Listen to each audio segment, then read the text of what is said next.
Why would the US plan a second strike against Iran, especially while the regime is facing massive internal protests? The answer is happening in the shadows. Iran has quietly begun rebuilding its nuclear fortresses. Following the initial B-2 bunker buster strikes, satellite imagery spotted trucks entering the Fordow nuclear plant, scrambling to salvage the remaining nuclear material. So what does a US second strike actually look like? It unfolds in three distinct phases. Phase 1, the Blackout, using the silent Barker constellation jamming Iranian communication satellites. Phase 2 is the double tap, dropping the Massive Ordnance Penetrator or bunker buster weapon a second time to ensure destruction. More details all in the video ahead. Under the cover of nationwide unrest by the people, Tehran quietly rebuilt the shattered entrances to its nuclear fortresses, betting the world was too distracted to notice. But American satellites were watching, and this time, the Pentagon isn't planning a surgical warning, they are preparing a decapitation strike to end the threat permanently. The US goal was simple: counterproliferation. Break the centrifuges, smash the machines, and go home. But 6 months later, in January 2026, the strategic calculus has changed. Intelligence confirms Tehran is rebuilding the entrances to the Fordow and Natanz nuclear sites under the chaos of nationwide protests. Worse, the IRGC has begun a brutal, Tiananmen-style crackdown on over 340 protest sites. This time, Washington isn't looking to just break machines. This is a punitive and decapitation strike. The objective is total overmatch, destroying the regime's ability to govern and effectively aiding the revolution from the air. This is how the US executes the second strike. Before a single missile leaves a launch tube, the war begins in silence. This is Phase 1, the Blackout. The United States initiates an invisible strike designed to blind Tehran instantly.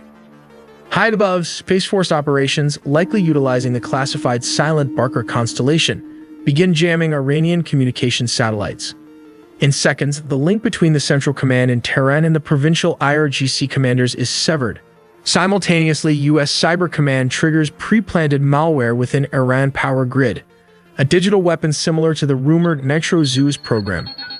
The result is catastrophic for the defense. Tehran plunges into darkness. Air defense radars flicker and fail, and the leadership is left blind, deaf, and panicked. Since June, Iran has hidden its surviving mobile air defenses, the Bavar 373 and Russian-made S-400s. To hunt them, the US Navy sets a trap. They launch hundreds of ADM-160 MALDs, miniature air-launched decoys. To an Iranian radar operator staring at a chaotic screen, these look exactly like a squadron of F-16s or F-15s screaming toward the capital. The bait is taken. Iranian radars light up to track the invasion force. That is the moment they die. Flying silently in the shadows, F-35s and F-22 Raptors lock onto the electromagnetic signals of the active radars. They unleash this advanced anti-radiation guided missiles. The Iranian air defense network isn't just suppressed, it is dismantled. Let's look at Phase 3. With the sky blinded and the defenders dead, the heavyweights arrive. This is the core of the strike, Phase 3. Taking off from Whiteman Air Force Base in Diego Garcia, the B-2 Spirits approach the hardened mountains of Fordow. Since the first strike, Iran has poured deeper concrete. A single bomb might not be enough, so the US Air Force executes a tactic known as double tapping. The first bomber drops a GBU-57, it's a massive ordnance penetrator. It slams into the mountain, blowing open the newly reinforced blast doors. Seconds later, a second bomber drops its NOP directly into the crater created by the first. The second bomb travels vastly deeper into the mountain before detonating. The resulting shockwave doesn't just damage the facility, it collapses the mountain from the inside out. The final phase marks the biggest shift from 2025. We aren't just hitting nuclear sites anymore. We're targeting the regime's survival. From the depths of the Persian Gulf, the US Georgia launches a salvo of Tomahawk cruise missiles. Their targets are not factories, but people and command centers. IRGC barracks and intelligence HQs are struck to sever the chain of command, fueling the crackdown on protesters. Finally, to prevent a retaliatory strike on Israel or Saudi Arabia, the US targets the missile cities, the vast underground depots in the Zagros Mountains. The goal is to trap the regime's ballistic arsenal underground, burying their sword before they can swing it.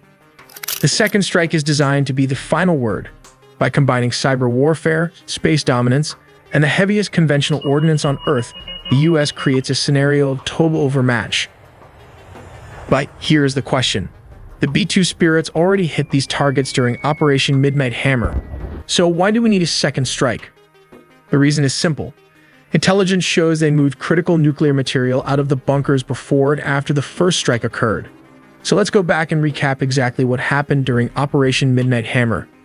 The US deployed 6 B-2 Spirit bombers, each armed with GBU-57 Massive Ordnance Penetrators, deep penetrating bunker buster bombs designed for hardened targets like Fordow. These strikes targeted the mountain ridge directly above the tunnel network and underground enrichment halls, aiming to penetrate the fortified layers and disrupt Iran's nuclear operations. The B-2s also targeted at least 6 of the known tunnel entrances leading into the facility. Post-strike satellite imagery, along with assessments from weapons experts, confirmed that at least 3 of the 4 main entrances sustained significant damage. Large craters were visible near these access points, indicating a direct hit and probable disruption to the facility's internal infrastructure. Roughly an hour before the B-2s crossed into Iranian airspace, a U.S. Navy submarine launched over 30 cruise missiles targeting the Isfahan nuclear site. A simultaneous attack from sea and air created chaos and stretched Iranian defenses thin, adding another layer of confusion to an already overwhelming assault. At around 6:40 p.m. Eastern Time, 2:10 a.m. in Iran, the lead B-2 bomber released 2 massive ordnance penetrators over the Fordow nuclear facility. Over the next 25 minutes, 14 MOP bombs were dropped across Fordow and Natanz, tearing into the reinforced underground complexes. Almost simultaneously, the cruise missiles struck Isfahan with devastating precision. With their mission complete, the B-2s turned back and exited Iranian airspace just as silently as they had arrived. Despite extensive damage to the targeted sites, Fordow, Natanz, and Isfahan, Iran secretly relocated its 400-kilogram stockpile of 60% enriched uranium to an undisclosed location before the U.S. airstrikes on its nuclear facilities. Unusual truck activity at Fordow. In the days leading up to the strikes, satellite imagery revealed a convoy of 16 cargo trucks lined up along the main road leading to the tunnel entrance of the Fordow fuel enrichment plant. This was highly unusual, as such large-scale vehicle activity had not been observed before, suggesting preparations to transport sensitive materials. The following day, most of the trucks had disappeared from the site, while a few were spotted about a kilometer away from the tunnel entrance. The scale and timing of this movement strongly indicated the removal of critical assets, most likely the enriched uranium. Tunnel sealing operations. Additional satellite images showed trucks and bulldozers positioned near the main tunnel entrances.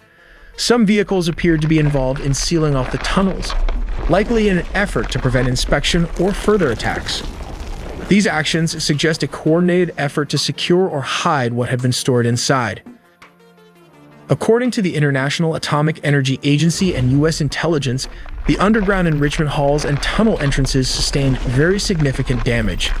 Some tunnels were reportedly collapsed or backfilled in anticipation of an airstrike.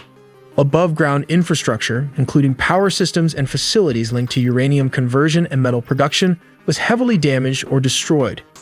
Leaked reports from the U.S. Defense Intelligence Agency, based on initial battle damage assessments by U.S. Central Command, confirm the credibility of these findings. However, the assessments also note that the strikes did not eliminate the core components of Iran's nuclear program. Most centrifuges and enriched uranium stockpiles survived intact. As a result, the DI estimates that while Iran's nuclear ambitions have been delayed, they have only been set back by a few months, not dismantled. But let's take a look at the possible scenarios where they have hidden these nuclear centrifuges. Evidence and expert analysis suggest Iran may have moved nuclear material from Fordow to several possible locations. One likely option is the underground tunnel network at sites like the Isfahan nuclear complex, which reportedly remain intact after recent airstrikes. Natanz, with its history of underground construction, could also house some of the material. Major nuclear facilities like Isfahan and Natanz have the capacity to store such material, even after partial damage. Iran may also have relocated it to secret or undeclared sites, including military bases like Parchin or unknown underground bunkers. Dispersing the material across hidden locations would reduce the risk of total loss. We also made a deep dive into the sea, air, and land components of the nuclear triad, so subscribe for more videos to not miss a beat.